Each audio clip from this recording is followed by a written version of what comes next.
What do you think happens to your body after you donate it to science? Saving lives, right? In 2014, he saw everything from buckets of heads, arms, and legs. Because I don't think anyone would have imagined that this is what organ donors are signing themselves up for. The investigation shows that the bodies were dismembered, they were sold in pieces, they were sold for a profit. Testing by the military. Extreme testing. As in explosives. To be used in military explosion tests, crash dummies, and even sold on the black market. So today we're going to be looking at these illegal human chop shops. Thanks for joining me today, everyone, and let's begin.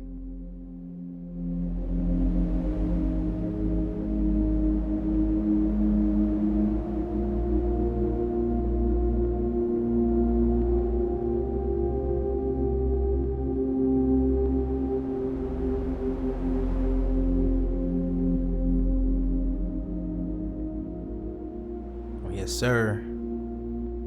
Arizona company piled up bodies and dismembered limbs instead of using them for research, lawsuit says. Jeez.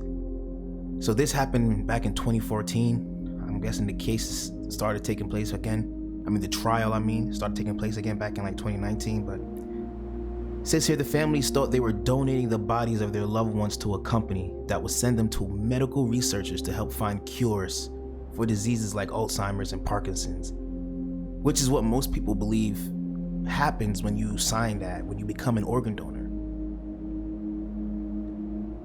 But when federal authorities raided the Arizona facility of the Biological Resource Center in January 2014, they made a horrific discovery. Bodies piled atop one another, buckets full of body parts and other unsettling scenes.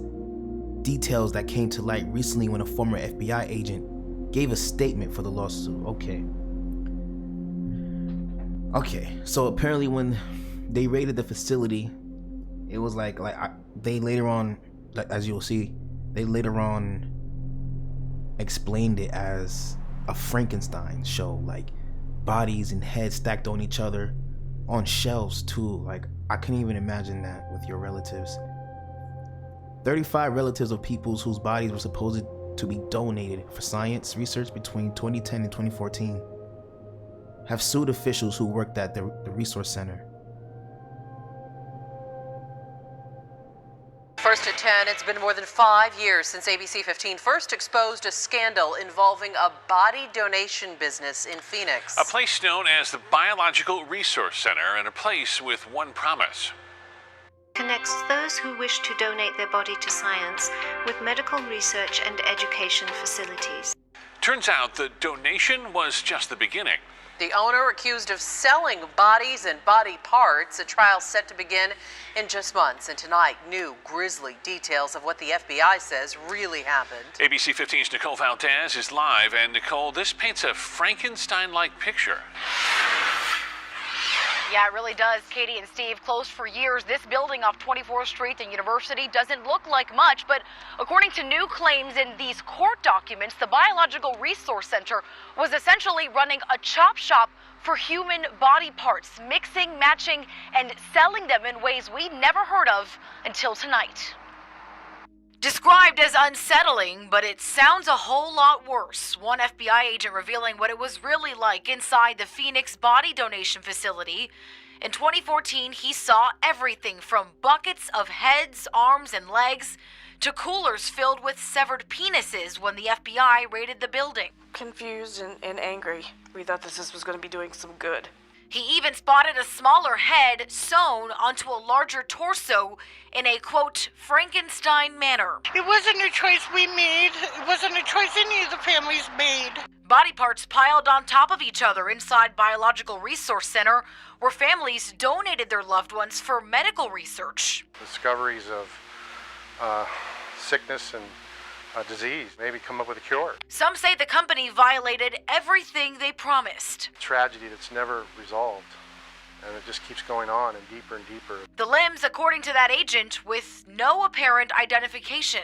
The company sued months after the FBI raided, families claiming their loved ones weren't treated with dignity and respect, a promise written on their own consent forms. The company also accused of selling body parts for profit after saying they'd only use the parts they needed and would cremate the ones they didn't and return them. A torso with a head apparently went for $2,400, a leg about $1,100. They'd even sell knees and feet alone for under $500. Now, the owner of the Biological Resource Center was already sentenced, but he was only given probation. He will be back in court in October, though, for several civil lawsuits filed by Arizona families. For now, we're live in Phoenix. Nicole Valdez, ABC 15, Arizona. Okay, now let me go back. The grim discoveries were detailed in a civil lawsuit, which was first filed in 2015. It's been amended several times and is headed for trial this fall in the Phoenix court. Jeez. It alleges officials deceived relatives who donated the remains of their loved ones, and the company conspired to traffic bodies and body parts for profit. It's all about profit. Here's the video right here. I'm gonna take that part out. So the federal authorities spent a week going through now shuttered facility making horrific discoveries. They testified that during the raid, he saw body parts stacked in all parts of the facility, including many in freezers, without any tags identifying them. This is a mess. He said he saw a bucket full of heads, arms, and legs.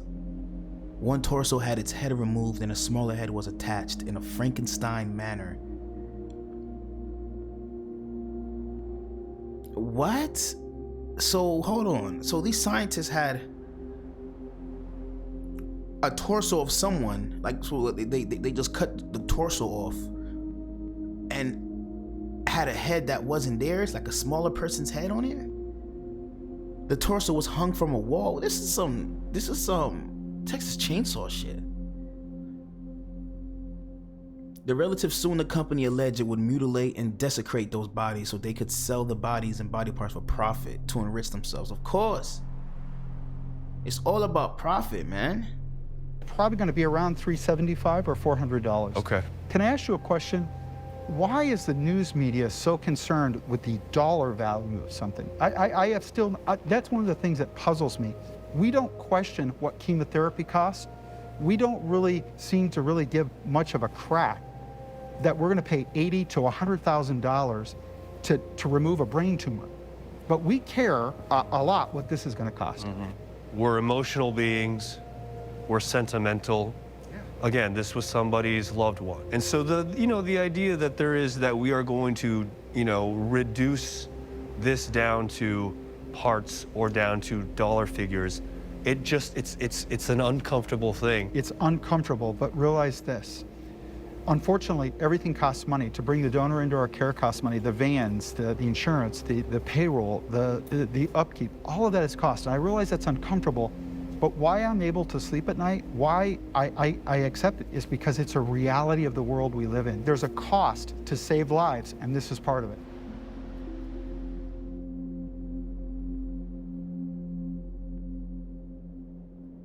Oh, and even one of them said that on a form that they did not authorize Biological Resource Center to use this bequest for special non-medical projects, only to find out years later that the bodies were used exactly for those projects. So non-special medical projects is stuff like right here, actually. These bodies were literally used as crash test dummies, which meant they were used in experiments involving exposure to destructive forces, impacts, crashes, ballistic injuries, and blasts. Jesus. In Chicago and Arizona. The investigation shows that the bodies were dismembered, they were sold in pieces, they were sold for a profit, they were taken, and in some cases where the families hadn't authorized it, they were used for testing in crashes of automobiles.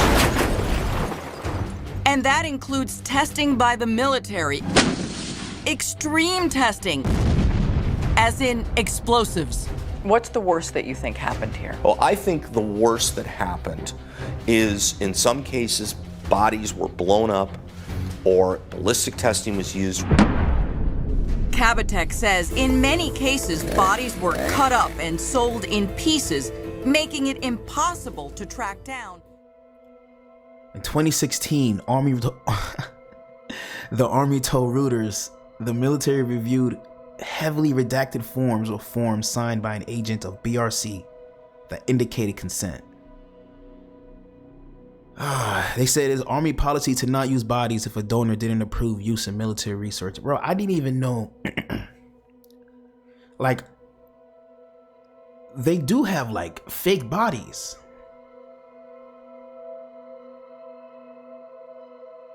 Like, they have dummy bodies. I didn't know that they were actually getting. I didn't know that when you signed that organ donor card, that's what like that's what's going on. They selling your bodies to a chop shop, somebody selling your lung for a quick buck, quick 40, 50K. But, and what, you just throwing dead bodies into tanks or into like buses and then shooting at them to see the effect on the body? You gotta let people know that shit. But that don't mean anything, because up here, they checked the box on a form that said, no, I do not authorize for special non-medical projects. I do not authorize it, only to find out years later that the bodies were used for these projects. This may go against certain people's religion too, like to just get their body blown up like that, or belief systems, or just, peace of mind. Troy Hart, one of the plaintiffs, told CNN he was very clear with the center that he wanted the remains of mother and grandmother to be used for scientific research, perhaps in a lab where students could learn from the remains.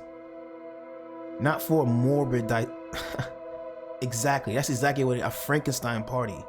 Not for a morbid dissect Frankenstein party. Now he wonders whether the company really sent him their cremated ashes.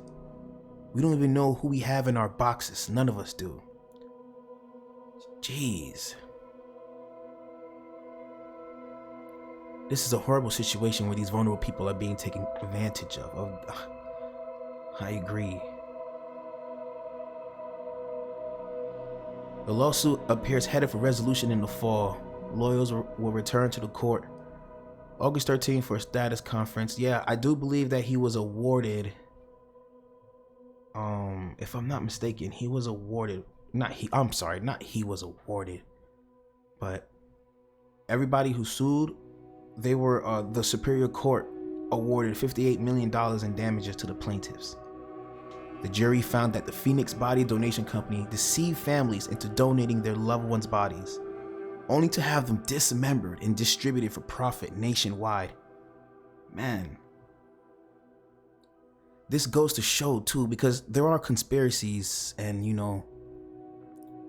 thought process, especially like in the black community, that never, or not even in the black community too, like in poor communities or like not well off communities, do not mark that checkbox to be an organ donor. There's been stories on this. Kidnapped by the government, kidnapped by organ traffickers. Drive-by shootings is organ stealing. I'm worth $50 million and I need a kidney. And kidneys are pretty sensitive. You gotta find somebody who really got the kidney that matches yours. You think I'm gonna wait till somebody die for me to get one? If I don't get one soon, I'm gonna die. So guess what I'm gonna do? I'm gonna pay somebody to go research people. Okay, let's go look at all the black organ donors. Let's look at all the black people who got organ donor on their driver's license, which is why I'm not a friend of that. I say, if you wanna donate your organs, put it in your will. Say that if I die, this could go to my family, my relatives, my friends, or whomever. But when you put it on your license, I believe you make yourself a public target. And so what did they find? We got a guy in Los Angeles. He has the same blood type as you, same kidney type as you likely. He healthy though, he ain't likely to die no time soon. He don't know you, so he ain't gonna give you no organ for free. So guess what we're gonna do? We're gonna arrange a murder that makes it look like he was in a car accident. We're gonna arrange a murder that makes it look like he committed suicide. So the next thing you know, you coming out the gas station, boom, you get hit by a Mack truck, you dead, gone. You get taken to the funeral home, your family come to the funeral, they don't know that before your body got laid to rest. You will just randomly be at a gas station one day and get hit by a truck, and your organs will go to some rich dude in Africa, Asia, or Europe somewhere. It is actually insane. For an example, one of the Rockefellers had like 9 heart transplants. That is insane. Man, but guys, tell me what you guys think about this. You think law enforcement is actually in on this as well? And they just had to like raid one spot? Do you think more of these is happening? Because I believe it is. If you can get this like this much money off of body parts, especially when they're not whole, so you can sell a lung here, heart there. So for profit, I believe this is happening damn near everywhere, man. Don't mark that organ checkbox. You may die. You may just die unexpectedly, and then when you do die, it may not be for what you checked it for. You may end up being, I don't know, put on a boat and then being hit with a missile to see what the missile does to the body. Like that is insane. Like I did not know I thought the military had crash dummies. I thought car companies had crash dummies, but they're using humans? Dead humans? I couldn't even imagine that. What if you donated? Like, can you imagine what can you imagine like what if somebody you know donated their body to science, and then they pass away, you miss them and everything, and then you go to your job at the car company for the crash test dummies, and you just see your grandmother there. How the fuck would that make you feel? Like, yo, there's no morality when it comes to making money, and I'm starting to see that. That is insane. Oh man, but let me know what you guys think down below. If you guys think this is insane or not, and have a good night, everyone. But why I'm able to sleep at night, why I accept it, is because it's a reality of the world we live in. There's a cost to save lives, and this is part of it.